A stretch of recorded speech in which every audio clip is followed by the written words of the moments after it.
हाय दोस्तों अगर आपने इस चैनल पे फर्स्ट टाइम विजिट किया तो आप इस चैनल को जरूर सब्सक्राइब कर सकते हैं क्योंकि यहाँ पे आपको स्टॉक मार्केट से रिलेटेड कहाँ पे इन्वेस्टमेंट करें इससे रिलेटेड बहुत सारी जानकारी देखने को मिलने वाली है। तो चलिए आज की इस वीडियो में हम लोग बात करने वाले हैं मार्केट के बारे में और काफ़ी कुछ इंपॉर्टेंट टॉपिक है जिसको हम लोग यहाँ पे देखने वाले हैं। तो सबसे पहले मैं मार्केट के बारे में बात करूँगा बिकॉज हम लोगों को आज भी मार्केट में ग्रीन सिग्नल देखने को मिला है।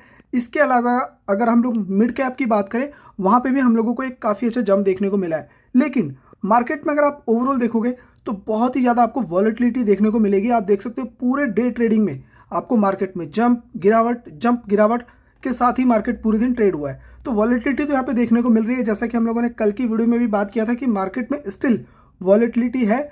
आप मिड कैप के भी चार्ट को देख सकते हो कि मार्केट में किस तरीके का पैटर्न देखने को मिल रहा है। तो यहाँ पे ना दो तीन बड़ी बातें हैं। सबसे बड़ी बात यह है कि इंडियन रुपीज़ जो है वो कंटिन्यू यहाँ पे वीक देखने को मिल रहा है, 86 रुपीज़ पे देखने को मिल रहा है। और इसका इंडिकेशन ये भी देखने को मिल रहा है कि फॉरेन करेंसी जो है मतलब फॉरेन वाले जो है वो कैश में पैसा कंटिन्यू सेल कर रहे हैं, मतलब भारत से अपना पैसा निकाल रहे हैं। ये भी एक रीज़न है कि हमारा इंडियन करेंसी यहाँ पे वीक देखने को मिल रहा है। इसके साथ ही मैं एक और पॉइंट ऐड करना चाहूँगा। एनालिस्ट ये कह रहे हैं कि अगर इंडियन रुपीज़ कंटिन्यू इसी तरीके से गिरता रहा तो चांसेस है कि आपको इंटरेस्ट रेट में कटौती देखने को ना मिले, मतलब इंटरेस्ट रेट कट आपको नहीं देखने को मिल सकता अगर इसी तरीके से इंडियन रुपीज़ गिरता रहा। यहाँ पे आप देख सकते हो करंटली हमारा इंटरेस्ट रेट रेपो रेट जिसको बोलते हैं आरबीआई की अगर मैं बात करूँ 6.5% देखने को मिल रहा है। अगर आप नॉर्मली बैंक से होम लोन लेते हो, अगर आप बैंक के पास जाते हो और वहाँ पे होम लोन लेते हो तो आपको 8.5% का यहाँ पे होम लोन मिलेगा अगर आप बैंक से लेते हो। तो एसबीआई का मैंने यहाँ पे डेटा ओपन किया है। सो कहने का मतलब यहाँ पे ये है कि एसबीआई ले रहा है 6.5% पे आरबीआई से और आपको 8.5% पे बेच रहा है पैसा, सेम पैसा। यहाँ पे कहने का मतलब ये है। लेकिन वहीं पे अगर आप इसको यूएस से कंपेयर करोगे तो यूएस में अभी इंटरेस्ट रेट कितना है, इंटरेस्ट रेट है वहाँ पे फेड ने, ये फेड का आप देख सकते हो 4.5% पे वहाँ पे बैंक मतलब जो सेंट्रल बैंक है वो लोन दे रहा है बैंकों को। तो 4.5% है, हम लोगों से 2% अभी भी बहुत बिलो है। तो यहाँ पे एक बहुत ज़्यादा एक फोर्स है। एनालिस्ट का ये मानना है कि जो हमारा आरबीआई है इसको अपने इंटरेस्ट रेट में कमी करनी पड़ेगी ताकि हमारे इंडियन बाजार का जो सेंटीमेंट है वो थोड़ा पॉजिटिव हो और इंडियन बाजार में थोड़ा पैसा आए।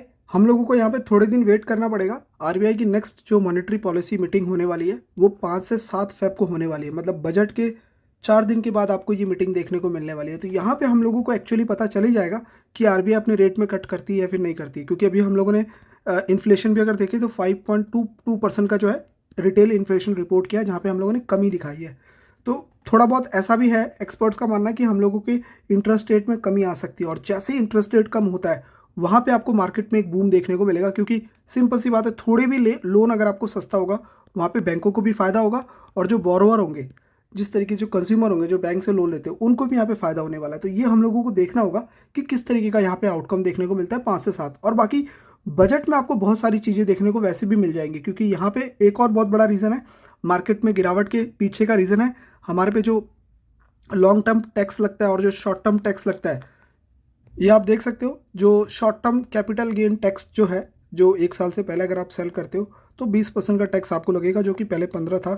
और लॉन्ग टर्म की अगर हम बात करें तो पहले 10 था, जिसको 12.5% यहाँ पे कर दिया है। तो जो आपकी प्रॉफिट पे होगा 1.25 लाख के ऊपर आपको ये 12.5% लगेगा लॉन्ग टर्म का। तो यार ये भी एक हेडेक है इन्वेस्टर के लिए। और मुझे ऐसा लगता है, देखिए ये सब जब चीज़ें आप देखोगे ना तो आप इन्वेस्टमेंट करोगे नहीं, थोड़ा सा हिचकोगे। तो ये भी सारी चीज़ें हैं, बजट में देखते हैं इससे रिलेटेड। मेरा तो देखिए मेरा एम ये है कि सरकार का कोई डिसीजन आए ना आए लेकिन इससे रिलेटेड कुछ ना कुछ आना चाहिए। ये बहुत इंपॉर्टेंट है क्योंकि आपका लॉन्ग टर्म में जो पैसा क्रिएट होगा ना और ये जो पे करोगे बहुत बड़ा असर आने वाला है। और स्टैम्प ड्यूटी को भी लेके है, क्योंकि स्टैम्प ड्यूटी भी लगता है, फिर ब्रोकरेज के ऊपर भी है, बाय करना सेल करना, परसेंटेज देखेंगे तो किस तरीके का आउटकम आता है। बट फिलहाल मेरा इंटेंशन ये है कि यहाँ पे इसके ऊपर जरूर सरकार फोकस करे। बाकी दोस्तों कुछ और अपडेट्स हैं, मैं यहाँ पे कुछ अपडेट्स को लेकर यहाँ पे बात कर लेता हूँ। सबसे पहले हम लोग बात कर लेंगे एलटीटीएस के बारे में, बिकॉज आज इसमें 3.5% का जंप है। ओवरऑल आज पता है क्या हुआ है, आज मार्केट में जो लार्ज कैप कंपनीज हैं वहाँ पे आपको मोटा जंप नहीं है, लेकिन स्मॉल कैप कंपनीज में थोड़ा बहुत जंप देखने को मिला है। बाकी जिस कंपनी के नंबर थोड़े सही लगे इन्वेस्टर को उसमें जंप देखने को मिला है। तो जैसे कि एलटीटीएस की अगर हम बात करें तो 3.5% का आज यहाँ पे जंप लगा है। तो जरा नंबर मैं आपको बता दूँ, एलटीटीएस के नंबर है 9.5% की जंप लगी है ईयर ऑन ईयर बेसिस। तो थोड़ा सा और इसको डिटेल में देख लेते हैं। Q3 में कंपनी ने जो रेवेन्यू रिपोर्ट किया है 2653 करोड़ का रेवेन्यू रिपोर्ट किया है, जो कि 3% से जंप लगाता है क्वार्टरली बेसिस। प्रॉफिट भी कंपनी ने 322 करोड़ का रिपोर्ट किया है इस क्वार्टर, जो कि 0.9% से जंप लगता है क्वार्टरली बेसिस। इसको थोड़ा और डिटेल में हम लोग यहाँ पे देख लेंगे। ईयरली बेसिस अगर आप देखोगे तो 9.5% की जंप यहाँ पे कंपनी ने लगाई है। सॉरी, यहाँ पे ये रुपीज़ इन मिलियंस में देखने को मिल रहा है। 3% की ग्रोथ है क्वार्टरली, और ईयरली बेसिस अगर आप देखो तो 9.5% की जंप है, बहुत अच्छी बात है। यूएस डॉलर में देखो तो 312 मिलियन का यहाँ पे रेवेन्यू रिपोर्ट किया, जो कि 3% का क्वार्टरली जंप है और 8% का ईयरली जंप देखने को मिल रहा है। एबिटा मार्जिन पे कंपनी ने 16% का यहाँ पे रिपोर्ट किया है, ठीक है। क्वार्टरली बेसिस 110 बीपीएस पॉइंट्स का यहाँ पे जंप देखने को मिल रहा है। नेट प्रॉफिट कंपनी ने 3,224 मिलियन रुपीज़ का यहाँ पे नेट प्रॉफिट रिपोर्ट किया, जो कि 0.9% से यहाँ पे जंप लगाता है। तो ओवरऑल कंपनी ने डिक्लाइन तो रिपोर्ट नहीं किया है, पर ठीक है, कंपनी की ग्रोथ ही देखने को मिल रही है नेट प्रॉफिट में क्वार्टरली बेसिस। ईयरली बेसिस यहाँ पे प्रॉफिट में डिप देखने को मिला है, लेकिन कंपनी ने एक बहुत बड़ी बात यहाँ पे सामने बताई है कि 8 बड़े डील इनको भी यहाँ पे मिले हुए हैं। 8 लार्ज डील देखने को मिल रहे हैं।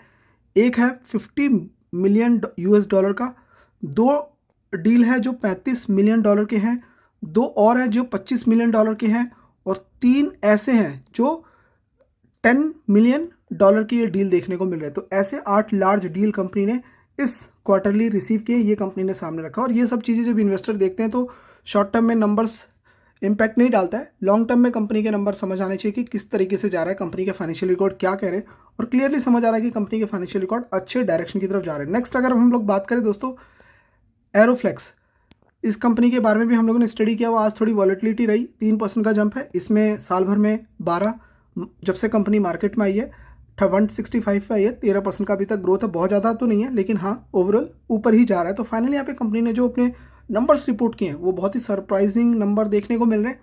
नेट सेल देखोगे तो 99 करोड़ की कंपनी की नेट सेल देखने को मिल रही है, जो कि हाईएस्ट इन 5 क्वार्टर में देखने को मिल रही है। अभी तक के क्वार्टर में सबसे अच्छे नंबर्स इन्होंने यहाँ पे रिपोर्ट किए हैं। कंपनी का जो ऑपरेटिंग प्रॉफिट आया है वो 21 करोड़ का यहाँ पे देखने को मिल रहा है, जो कि कंपनी ने 31% से यहाँ पे जंप लगाया है।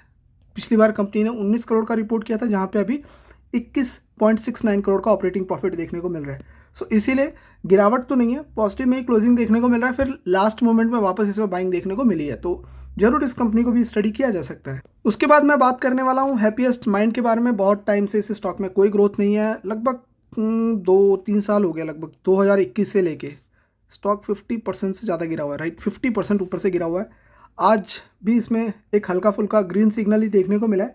कंपनी देखो अपनी तरफ से काम कर रही है। आपने एक और चीज़ मैं आपको बता देता हूँ, अभी आप अगर देखोगे ना, मार्केट में थोड़ा बहुत डिक्लाइन है, लेकिन यहाँ पे 5 दिन में थोड़ा बहुत जंप देखने को मिल रहा है। महीने भर में थोड़ा सा गिरा था, फिर वापस थोड़ा रिकवरी जैसा देखने को मिल रहा है। आपको याद है ये कंपनी कोविड के टाइम पे आई थी, एंड कोविड के टाइम पे भी इसने ऑनलाइन कोर्सेज, जैसे ऑनलाइन प्लेटफॉर्म पे बच्चे पढ़ते हैं, उन सब चीज़ों पे कोरोना के टाइम पे कंपनी आई थी, और बहुत अच्छा इसका मतलब मार्केट में नाम चल रहा था कि ऑनलाइन जो सर्विसेज होते हैं, एजुकेशन प्लेटफॉर्म जो सॉफ्टवेयर्स होते हैं, उसमें इसका बहुत बड़ा योगदान है। और सेम सिचुएशन अभी वैसा ही है HMPV वायरस को लेके, जो कि अभी नाम ही नहीं सुनने को मिल रहा है। जैसे मैंने बताया ना आपको, चाइना में बहुत ही कॉमन था, वो कहते हैं हमारे यहाँ विंटर में आता है, बट हाँ उसकी अभी तक वैक्सीन बनी नहीं है। तो जैसे ही वायरस का नाम आता है, वहाँ पे हैप्पीएस्ट माइंड में जंप देखने को मिलता है। अभी कंपनी की तरफ से एक अच्छी अपडेट आ रही है कि भाई इन्होंने एक जेन AI पार्टनरशिप, ये मतलब सॉल्यूशन है जो ये प्रोवाइड करने वाली है, पार्टनरशिप किया है कोको कोला के साथ। जो वियतनाम में कोको कोला है उसके साथ इन्होंने पार्टनरशिप किया है, और यहाँ पे करने क्या वाली है, solution designed to improve organisational productivity and operational efficiency. जो कंपनी का जो प्रोडक्शन हाउस है उसको किस तरीके से और एडवांस किया जाए, किस तरीके से AI को यूज़ करके डिज़ाइन को हम लोग और अच्छा कर सकते हैं, प्रोडक्टिविटी को कैसे बढ़ा सकते हैं, अपने ऑपरेशन कॉस्ट को कैसे बचा सकते हैं, ये सारी चीज़ें वो AI बेस्ड पे करने वाली है। और ये सॉल्यूशन कौन प्रोवाइड कर रहा है, हैप्पीएस्ट माइंड, किसको, कोको कोला को। तो ओवरऑल ये भी एक हम कह सकते हैं कि एक अच्छी न्यूज़ है, जिसका इम्पैक्ट आपको आज नहीं पता चलेगा। कंपनी को एक काम मिला है तो सेल्स बढ़ेगी, तो हमें आने वाले क्वार्टर्स में नंबर बढ़ेगा ना, अगले 3 महीने बाद जो कंपनी की सेल आएगी उधर सेल बढ़ेगी। तो ये सारी चीज़ें लॉन्ग टर्म में इम्पैक्ट करती है, जरूर इसको यहाँ पे हम लोग स्टडी कर सकते हैं। उसके बाद मज़गांव डॉक से रिलेटेड एक अपडेट आ रही है दोस्तों। कल आपने देखा होगा इसमें एक बहुत अच्छा मैसिव जंप देखने को मिला था, आज वापस थोड़ा गिरा है। वैसे साल भर में 89 है, मार्केट एक तरफ डाउन है, इसमें गिरावट हुई है। अगर मैं देखूं तो इसमें भी सितंबर के बाद से जुलाई से गिरावट है, 20% तक का गिरावट है। एक हेल्दी करेक्शन इसमें हो चुका है, देखेंगे ना। तो अभी रिसेंटली इस कंपनी मतलब इससे क्या रिलेशन है वो मैं बता दूं तो PM मोदी जी ने यहाँ पे कमीशन किए 3 नेवल वेसल्स यहाँ पे कमीशन किए, मतलब शुरू कर दिए, स्टार्ट हो गए, जिसमें एक INS ये सूरत है इसका नाम, एक है INS नीलगिरी नाम देखने को मिल रहा है, और एक INS वागसिर के नाम से यहाँ पे देखने को मिल रहा है, वागासिर नाम से देखने को मिल रहा है। तो 3 यहाँ पे जो है वेसल्स देखने को मिल रहे हैं, और मैं आपको इसकी इमेज दिखाना चाहूँगा। यहाँ पे आप देख सकते हो सूरत में ये है, फिर एक नीलगिरी है और एक वागासिर देखने को मिल रहा है, वागासिर।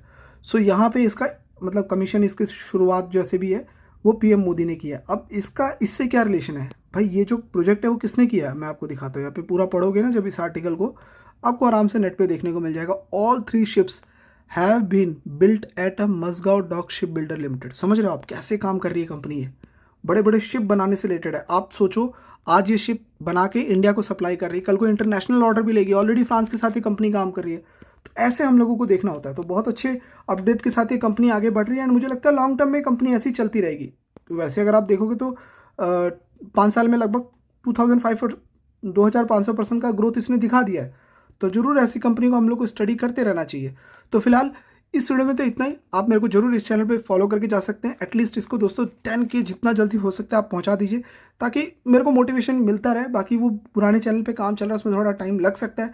तो एटलीस्ट आप इस चैनल पे मुझे रेगुलरली फॉलो कर सकते हैं, और ज़रूर इसको सब्सक्राइब करके जाइए। मैं मिलूंगा आपको नेक्स्ट वीडियो में ऐसे ही कुछ इन्फॉर्मेशन के साथ दोस्तों। तब तक के लिए बाय बाय।